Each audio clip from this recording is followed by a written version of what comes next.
ஜனநாயகன் பொறுத்தவரை எங்களுடைய தலைவருடைய கடைசி படம் தமிழக மக்கள் அனைவரும், தமிழக மக்கள் ஒட்டுமொத்த திரைத்துறையினரும், இந்தியா மக்கள் முழுவதும் இதை பீஸ்ஃபுல்லாக எங்களுடைய தலைவருக்கு ஒரு நியாயமான ஒரு பீஸ்ஃபுல்லான ஒரு நல்ல படம், நல்ல ரிலீஸ் இருக்கணும்னு விரும்புகிறோம். படம் ரிலீஸ் ஆகட்டும், நீதிமன்றத்திலேருந்து வரட்டும், அதுக்கப்புறம் விரிவான உங்களுடைய கேள்விகளுக்கு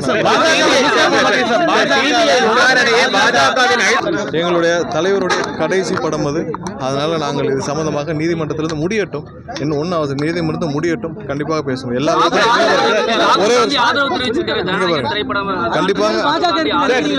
கண்டிப்பாக அதற்கு எல்லாருக்கும் யார் ஆதரவு தெரிவித்த அனைவருக்கும் நாங்களுடைய நன்றி தெரிவித்துக்கிறோம். இது எங்களுடைய தலைவருடைய சென்டிமெண்டலாக இது கடைசி படம். அது எல்லாருக்கும் நாங்கள் உணர்ச்சி பூர்வமாக அனைத்து எங்களுடைய தொண்டர்களும் சரி, தமிழக மக்களும் சரி, ஒட்டுமொத்த இந்திய மக்களும் காத்துட்டு இருக்கோம். அது பீஸ்ஃபுல்லாக முடியட்டும், அது ரிலீஸ் பீஸ்ஃபுல்லாக முடியட்டும். உயர்நீதிமன்றத்திலையும் உச்சநீதிமன்றத்திலையும் நாங்கள் அனைவரும் நல்ல ஒரு ரிசல்ட் வரும்னு காத்துட்டு இருக்கோம். அது வரட்டும், வந்த பிறகு இது சம்பந்தம் விரிவாக